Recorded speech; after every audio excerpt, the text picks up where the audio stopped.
O Concello de Sanxenxo e a xestora urbanística Servilán asinaron un convenio para promover unha modificación puntual do pexón da vila en 3 chans urbanizables propiedades na súa maioría de Sareb. En total serían máis de 1,7 millóns de metros cadrados que o Concello destinará a espazos naturais, a creación de vivendas e a un campo de golf. Un dos espazos nos que se actuará é no Alto de Miraflores. Lo que ocurre es un sector con un alto valor paisajístico y hemos conseguido que aunar los intereses municipales con los intereses de la propiedad.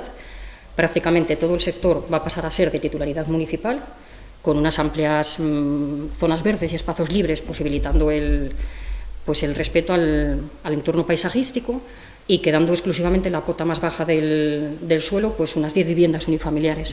O segundo dos sectores nos que se actuará en Montefaro, localización na que se creará o campo de golf. Ocupa como 1,5 millones de metros cuadrados aproximadamente.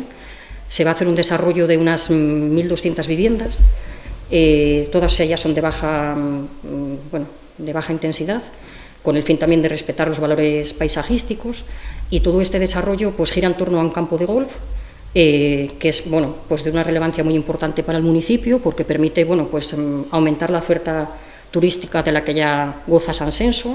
E a terceira das zonas é en Altamira, Vilalonga, un espazo onde predominarán as vivendas a prezos asumibles para que poidan acceder a elas a xente moza. Pero nuestra obligación es luchar para que Sanxenxo siga siendo un municipio sostenible, un municipio que no me gusta escuchar de que no tiene viviendas para jóvenes. Con esto se van a conseguir más de 350 viviendas con un precio que es lo que la Sareb va a luchar por eso, para que cualquier joven pueda vivir en un sitio dignamente y bien.